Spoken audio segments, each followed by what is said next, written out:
We're looking at the AG or the buffer stock matters and the other alleged corruption cases in institutions like the NSA, etc.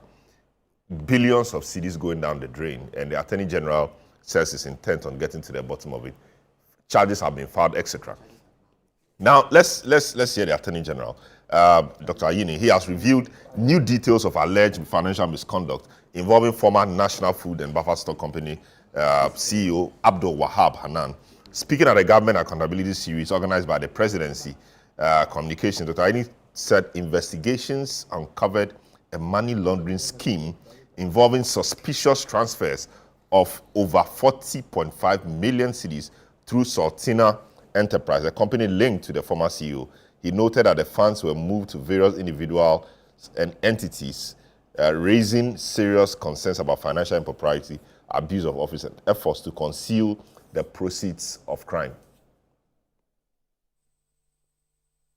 The latest revelations by the Attorney General allege illegal money transfers made during the tenure of the former Buffer Stock CEO to various individuals, including his wife and former workers of the Buffer Stock Company, raising serious concerns about financial impropriety and abuse of office. The Attorney General says assets linked to the alleged financial crimes have been frozen. While serving as CEO of Buffer Stock between 2017 and 2024, Mr. Abdul Wahab colluded with his wife, Faiza Seydou, Richard Sam, Head of Finance, Bismarck Ousu Boache, Finance Department, and Emmanuel Atta, Corporate Affairs Manager, and others to create an elaborate criminal enterprise that was used to steal and launder public funds from the Buffer Stock Company.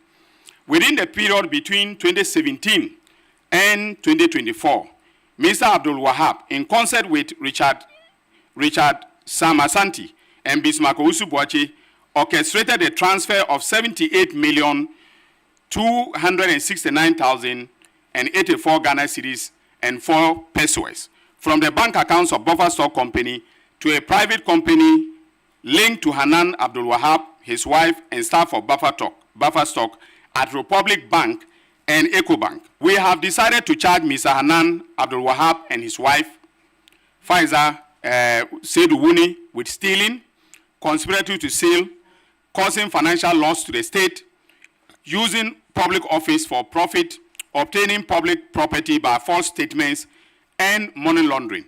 The charges will be filed on Friday, and I have the charge sheet, the draft charge sheet, which I am reviewing here for everybody to see, so that nobody goes to say that I have indicted somebody and I don't have charges. I have my charges ready. The Attorney General says assets linked to the alleged financial crimes have been frozen. We have frozen all the assets of Hanan that I have listed, including a 10 million Ghana cedis fixed deposit account at Republic Bank, Labone branch. With expectations running high for prosecutions in the oral cases, the minister stressed the importance of allowing the judicial process to take its full course. Oral reports are still coming into my office.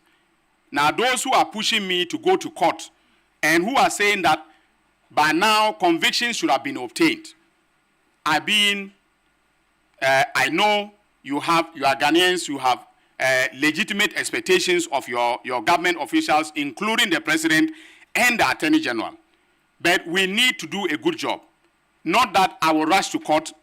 Defense lawyers will come and raise objections, throw my case out, and then the same Ghanaians who wanted me to go to court expeditiously will now turn around and say that Ayine is an incompetent Attorney General. I was never an incompetent lawyer in private practice. I don't want to be an incompetent lawyer in public service. All right, you're welcome back. So that is Attorney General.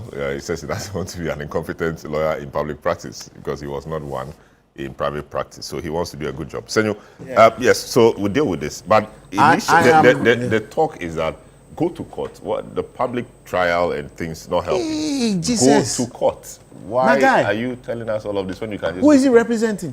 He's representing the people. So imagine you have a lawyer who is representing you before you go to court. And let me court. talk. I said when you're a lawyer, and if you are representing your client, do you brief your client? Oh, so he's briefing us. Do you brief your clients? I brief my clients. Who are his clients? His clients are the people. So who should he be accounting and talking to? I commend Dominic Ayini for this great thing he's done. He has expanded the boundaries of our democracy and the principles of accountability and transparency. He explains to us, the people, because we, the people, are the ones who empower his office. We did not have these things before. Those who are watching should stop criticizing and learn from the man. Please, you go to America. Just yesterday or 2 days ago, then they did the basketball and the Italian mafia thing. I was waiting. I wanted to understand the whole thing, and we were all being briefed. They say in court, they will show this. So you know what they are going to do in court and what the issues are. And thankfully, he had a charge sheet. They had charged the people. So I realized that was a very important part of it. That's why I was waiting to hear Dominic, to see whether you're also coming to just spew rumors at this stage, or you're spewing substance. He has charged the people. He's not talking in the air. First of all, he came and told us that we are going to investigate these issues because we have preliminary evidence to suggest that there's something proprietary in this place. That's what he started. He's gone round and taking his time. This is professionalism at its excellence. And people don't know. Dominic is a PhD. Do you see him going around calling himself Dr. This, Dr. That? He didn't take his PhD from anywhere. Go and see. Proper school. Stanford. Proper school. Dominic, we are champion. Having said that, let's deal with the matter. Yes. So that, I mean, the specific issues. So I mean, we have dealt with the matter about this thing. We have to understand that it's part.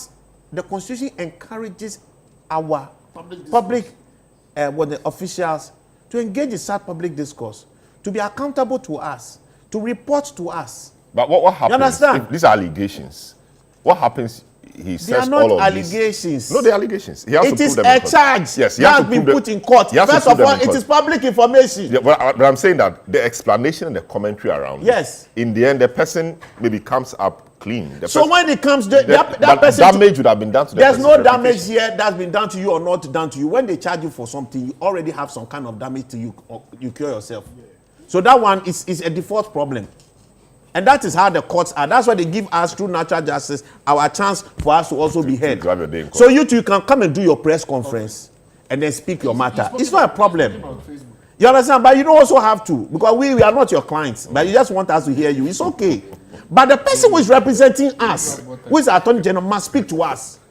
He must speak to us. So what he's doing is correct. I mean, there was something that was going on even before the case. People start claiming and questioning, because this is a matter of unexplained wealth, in effect. Yes. And people are trying to question Dominic Ayini and that he's living in a mansion and that. Get your facts right. That man started living in that house, no be today. He built his life, no be today. Your OSP used to work in his firm. When you want to talk to people respectfully. Don't make unfair conjectures about people and their lifestyle. Dominic is somebody who is passionate about public service. And that's why you see him keep coming here. And I like the way he's being careful. He said he was not an irresponsible, an incompetent lawyer when he was in private practice. Yes. You know the number of major banks, locally and internationally, this man has been advising. Do you know how he's made his money? He didn't come here then and in 6 months went to buy property in some place like Airport Hills or not. He has been living in his house and he lives there peacefully. He doesn't go and carry soldiers there. You guys see there's only one policeman there. He's not afraid of anybody. Please. That man is a person you should respect for what he's doing. Let's support him his work. Buffer stock. The things that the buffer we couldn't find, it seems that now we are finding it. And it is a big problem. I'm heartbroken because Hanan is also my friend. It's somebody I know. I mean, you know, so it's a very depressing thing. That is a place that should have been very impactful, and we've not really seen so much impact. Actually thinking that I was either constrained by a lot of budgets. He made a point that, I mean, Ayini made a point that when our students were struggling to get food, we had that. We definitely had those problems. So it is a matter that must be looked at and dealt with properly. Because the cost of this kind of activity, if true, are millions of lives, not 2-3 lives, not just a few thousand, millions of lives. A lot of students have suffered because of this, if it is true. So the matter must be looked at. And I think that it is legitimate that we also give Hanan some window in our minds, hear his case, and see how the matter, pans out. But at the heart of it, denied the charges on the claims, really. However the case, the issue of unexplained wealth has to be looked at seriously. And it's high time that the government and the politicians quickly take action if they have any meaningful passion for the fight against corruption, which I've already indicated is threatening confidence in our democracy. I've shown you messages coming from people suggesting coups, benevolent dictator. Those who say these things, I beg you, you haven't seen one before. That's why you are saying that. We have to fix our democracy. So if the corruption is a matter, let's cure it. How all of a sudden, in all honesty, we live with our politicians. You get one appointment, and all of a sudden, things just change. Your children will leave UPS Legon and suddenly go to GIS. Meanwhile, your school fees and your salary, they don't match. You understand? An MP, you're an MP. What's your salary? You are netting 15,000 Ghana cedis or so. You have to pay everybody and their mother around you. And yes, still, you're able to create financial space to be able to start owning properties left, right. Meanwhile, we knew you were just a teacher before coming to the place. So what has happened? This asset declaration matter. How are we actually ensuring that we go back and account for it? Hanan is staying where he was. Where was he staying before? What economic life did he have? What declarations did he make? How come did he acquire this asset? What legitimate business activity did he undertake? Are his tax returns actually justifying these? And you know, while we are pointing our hands to the politicians, we businessmen to also start being honest. We all day inside. We all day inside. How is the politician making and reaping the state? He's working with businessmen. Self-start businessmen, political polypreneurs, as I call them. And yes, that's what we've become. So look, this unexplained wealth matter must go to everybody. Me, I think that, in fact, all of us sitting here, I'm sure at some point we all find ourselves wanting, because we can't even account for all our assets properly, because we don't keep our records properly. But unexplained wealth, the laws must be passed. And I'm happy and proud that I sponsored the Attorney General's office about some 4 years or so ago, when I was running the Chamber of Alcohol Distributors, for training on unexplained wealth. I don't know where that matter has gone. But unexplained wealth must be activated. Every single politician, every single private man, when we see the money you have, we have to match your declarations with your taxes. You understand? All of us sitting here, our skin will catch us, true, but it will be a good time for resetting. Match your assets, your declarations, come again and see what exactly has happened while you were in office. But politicians, the onus on them is even higher. The requirement of them should be even higher, because you are out there for public service, not for us, the public, to serve you. It's for you to serve the public. Have you served us? These problems are heartbreaking. All these people know you before you come to office. We all know you. Your neighbors know you. So when you come to Airport Hills and politicians are doing their things there in my neighborhood, it is not anybody, it is the Masons and then the foremen who do the concern that this person is honorable this, honorable that. I'm just telling you the truth. So very soon the concern will go out and people start questioning, how did you come by that wealth? What did you do? And people look at their lifestyles and see their struggles in it. And people will not be able to relate to it. That is why people are beginning to think that there should be a coup in this country. But which is what we don't want. Don't think like that. Fix the democracy that we have now. It's our best chance of turning things around for us as a people. Very well. Let me go to Nana. I'll come to Ni. So Nana, I mean, Nana only have 30 seconds because he's the one who Nana, I mean, how did we sit for all these rot to happen? The NSA, buffer stock, etc. Boards were there, audit committees of boards, etc. I mean, how did we sit for such rot to happen under our watch? The very question you've asked is the very reason why the Attorney General has to tread cautiously with the facts he puts out. Because, you know, just as the Bible says in 1 Corinthians chapter 6, verse 12. Please. It's not white. It's not wearing white. It's not white. So we are safe. It's not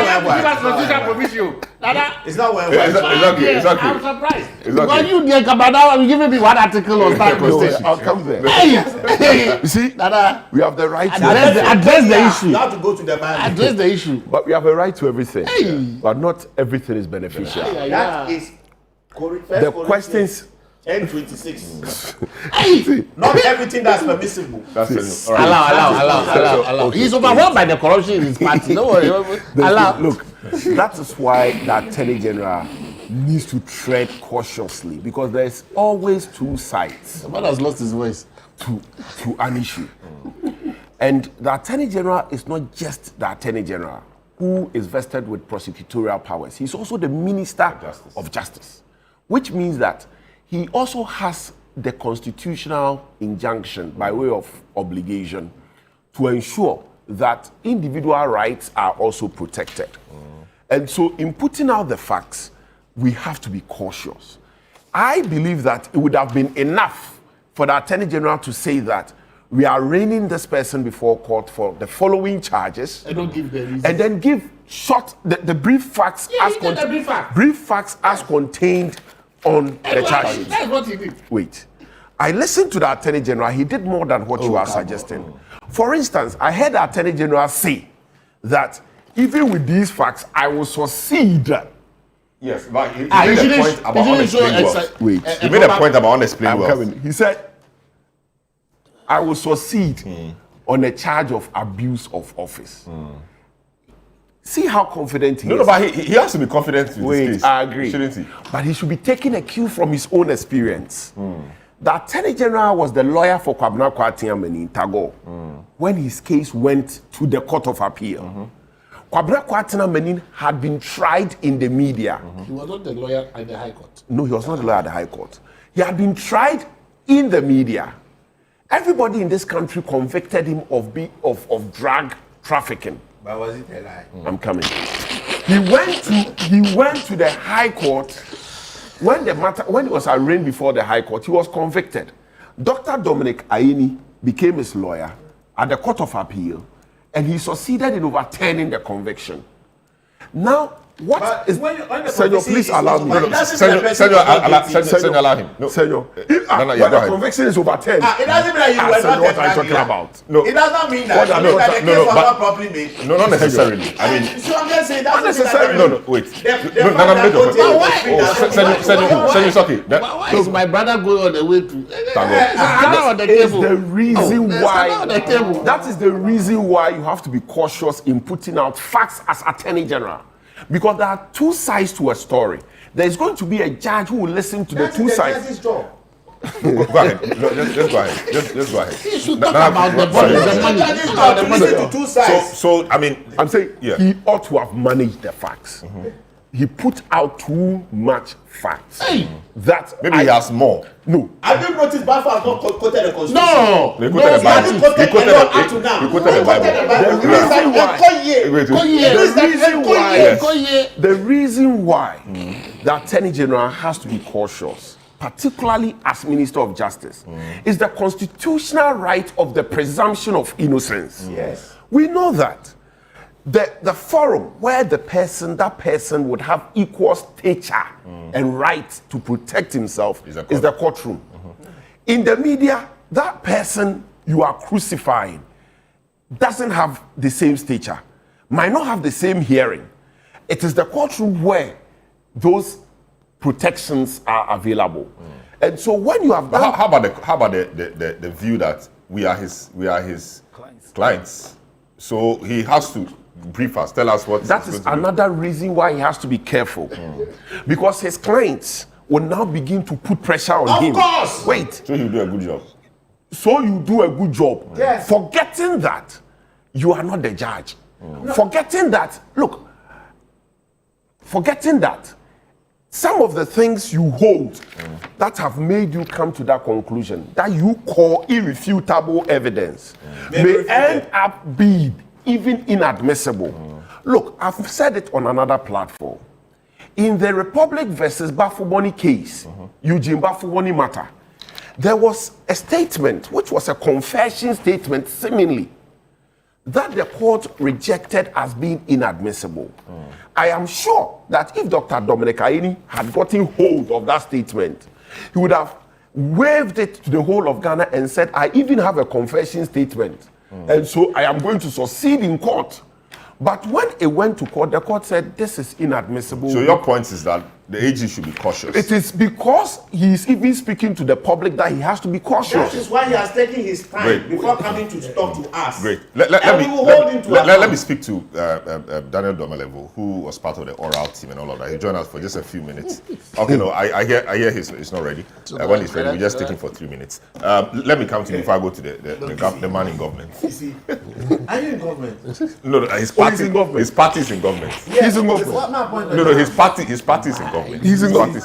Wow. Wait, let's listen to it. Isn't the fact that Hanan, when he started his job, was taking 15,000? Yes. And when he was in, he was taking 28,000. Now, Let's do that together. That's like 3 point something million. And there's also not the fact that all the properties he's claimed to have, he has them. One is 1.4 million. Yes, The one is in this The area. salaries can never get 3 point something unless you mean cities. So The 1.4 there is It's dollars, yes. So the Anti-Money Laundering Act itself alone requires that Hanan needs to come explain to us. There's reverse bidding there. How he managed to acquire these properties. You see, we have a problem. I know my brother here has been saying, but it's real. No, but my concern is how did we sit? Because there are boards, there are all these committees of boards. Yeah. They are internal auditors. We have a political culture in this country that's very parochial.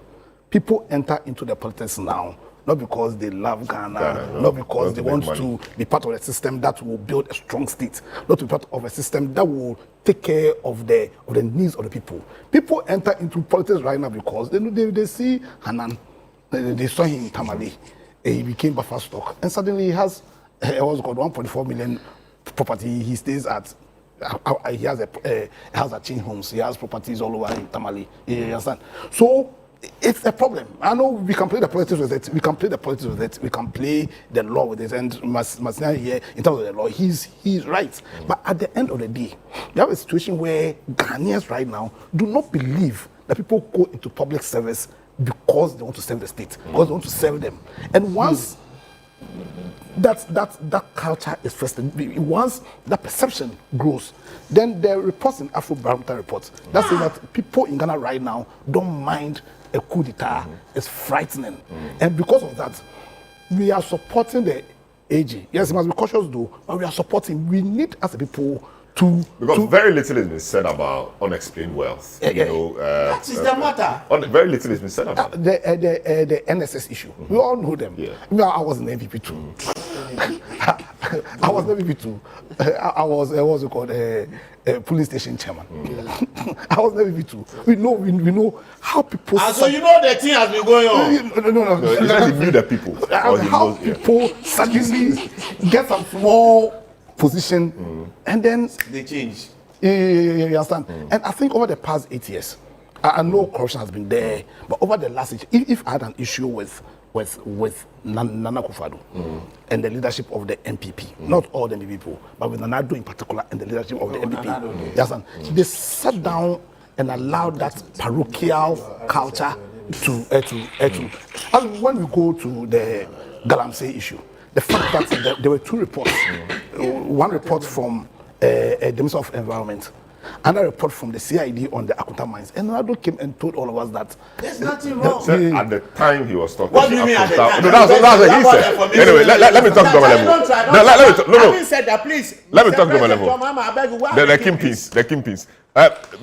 Mr. Domelevo, good morning. Welcome to the program. Pleasure to have you as always. We're just discussing these issues about. Right, I hear we lost him. All right. So now. We've listed all these people. I mean, how sure are we that we have a solid case that will go to court and win? I think that if you know Dr. Dominic very well, the privilege of teaching a number of us, he's been very meticulous, and I think that we cannot take pride in the fact that this is an Attorney General that is not rushing, despite whatever pressure you can bring to bear. Anytime he comes to give us any announcement of a prosecution, it is backed with some serious information that at least you can have some confidence that it can. I mean, we cannot predict what the judge will say, but we are going to see something in lots of action. You understand that we can see something in court, and that for me, fine. You are entitled to deny whatever it is. Oh, but it's okay, but he has a legitimate cause of action. He has and to ask the people. It's the okay. Attorney General has said he's going to present his evidence. For me, that is about the beauty of democracy. They should advise themselves quietly. The man has put down the facts. He has filed his charge sheet, and he is saying that come to court. In fact, this is an Attorney General saying that let's do it day by day. You understand? Yes. Let's do it day by day. It is rather, of course, the defense lawyers have a right to but it is rather defense lawyers who are working out of court these days. You understand? What cases are all going? You get me? Something that didn't happen when the NDC time. I never saw one NDC official who was accused have his lawyers walk out of court. The worst they did was to file processes in the court, but they never abandoned the court to deal with the accused person on his own. There is a day of accountability, and so once you are there, and the day has come, the Attorney General is focused, and he has promised us a series of, and he's listed the cases. That's the good thing about it. He's given us a list of the cases. He's told us the dockets that have been completed, and he's told us anytime he's ready with the charge sheet, he will come out. So you can track. So if after 2-3 months you don't hear for him, then you know that no, there's something wrong. So far he's going step by step. The case from the mathematical set case to the cathedral case, everything he's listed it. And so you are sure that by the time we are done, you will know. And at least you've heard the Minister of Information too. He's giving the list of cases that are, the number of officials that are under investigation. I think Ghanaians should be very confident that that important electoral promise made by President Mahama of holding people accountable for how they spend their time in office would be important, because it is a very important message for those currently in government and those that have exited government, that the Ghanaian people know that at the end of your tenure, there must be some accountability. Very well. And Dr. Mr. Domelevo, good morning. Welcome to the program. It's a pleasure to have you as always. I mean, in doing this discussion, one thing that comes clearly to me, perhaps, is the failure of internal auditors, the failure of the audit committee boards, etc. We're looking at the NSA, for example. Where were the auditors? Where was the board when all these monies were changing hands? The issue about the buffer stock, a lot of money transferred here and there. Audits couldn't track this. Where is the missing link? And also, the fact that a lot of these people appear to be enjoying unexplained wealth, there is no lifestyle audit system set in motion. Where have we gotten it wrong? Thank you very much, and good morning to your listeners as well as the panel you have in the studio. Where have we gotten it wrong? I have said time and again that wherever we have a system or an institution and there are no dire or serious consequences for misbehavior, impunity takes over. That is where we have found ourselves in the public service. Too often people get away with misbehavior or abuse of office or embezzlement of funds, etc. Very few are held accountable. So people feel emboldened that let me also try my luck. Maybe I may get it. And you see, the institutions or the structures put in place, which we call the internal controls, are so weak that it beats your mind how someone can go through all these steps and take the money. One of those which I've been calling for, which you just touched on, is internal auditors. They have a legal duty to ensure that things are done in accordance with the rules and regulations of the public service. So they provide internal assurance. Why do I keep talking about internal auditors? Because you see, if internal auditors are effective and efficient and independent of the institution, mind you, when I say independent internal auditors, some people get confused. They say in that case, you are talking about external auditors. And I said, no. Today, good practice, even the private sector, internal audit is being outsourced. If you ask the Pricewaterhouse, the Ernst & Young, etc., they do internal auditing for many corporate institutions. It is where the output goes that determines whether it is internal or external. The external auditor reports to shareholders or to parliament in the public service. But the internal auditor provides assurance to management. Therefore, it is necessary that we separate the internal auditor from the very person who is checking or controlling, supposed to ensure that that's the right thing. If the internal auditor's appointment, promotion, transfer, welfare, and everything depends upon the chief director or the principal spending officer, it is very difficult for the internal auditor to hold him or her strictly accountable. Hence, we are calling for the amendment of the Internal Audit Agency Act to make the internal auditors independent of the spending officers in many jurisdictions, in even Africa. The internal auditors belong to the agency. However, they play the role in the MDAs, just as the staff of Accountant General do not belong to the MDAs. They come from Accountant General, but they play their role. And the staff of the audit service, they don't belong to the MDA, but they come at the end to come and review or do the audit. The external auditor comes in and he has a very small window. Mind you, clause 2 of Article 187 requires that the Auditor General audits the entire country, the public sector. I mean, central administration, district, universities, hospital, everything must be audited.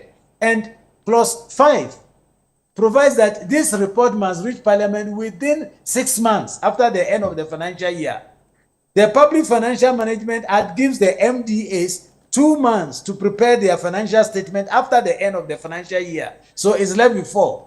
Then the law, the PFM Act, again allows the Accountant General 1 more month. So to put the consolidated fund together. So the Auditor General has only 3 months window to do the audit, write the reports, etc., print it, and even printing, you remember, it must go through public procurement process. So you do all these things within 3 months and get to Parliament.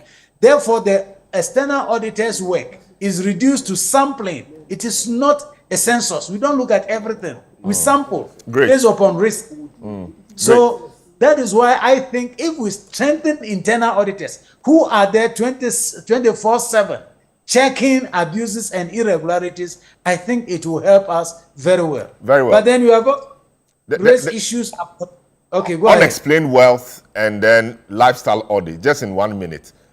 How do we start? To be honest with you, lifestyle audit is very important. Some of us are calling for strengthening the assets and liabilities declaration regime or the law which regulates it. If we do that, people will start hiding their assets and properties. Even without doing that, people are already hiding. You hear of children who have so much property, or people who have not worked, or people who work but their assets and what they earn, they don't match. So we need a lifestyle audit so that you can establish whether you obtain it rightly or not.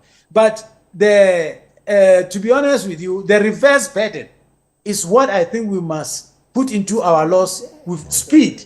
It is already in our laws. Some people say it is not. But if you go to Article 286, Clause 4, it says after your first assets and liabilities declaration and the subsequent declaration, if the growth in your properties is not in tandem with the sources of income or gift or whatever means, proper means we know of, then you have acquired those assets contrary to the Constitution. So I think we have that already embedded in our Constitution. We should expand it. Say that if Daniel earns only 20,000 a month, at the end of the year, he should get 240 minus what he spends. But he has 20 million already in his account. Then we say the prosecution should prove beyond reasonable doubt how he stole that money. It is not going to happen. That is the fear I have. And again, we need our legal framework to bring finality to these issues. We must put a time limit on how far or how many years or months that criminal trials, or especially those relating to economic crime and corruption, can be tried. I think if we learn from even Nigeria, the Supreme Court ruled that during criminal trials, there cannot be stay of proceedings. Proceedings must continue. And there are courts even in Kenya, etc., specifically dedicated to corruption and corruption-related issues. We must do that in Ghana so that we can retrieve the money. INA and Co are doing very well, but we are not interested in the cases being at court. It's not. We don't want to be in court. We want the monies recovered. So we should know what we are going to finish this thing. Thank you. Very well. It's a pleasure as always. Thanks so much, and that's how we conclude today's edition of the program. So let me say happy birthday to Andrews Anate Kurt. So that's from Senyo and the squad. Have a good one. Thanks so much for It was joining my us today. Nana Ej Bafo Ewa MP, Mensura South MPP, Deepak Osama Ado, member of the NDC legal team, Senyo Hosi, as always, said that, convened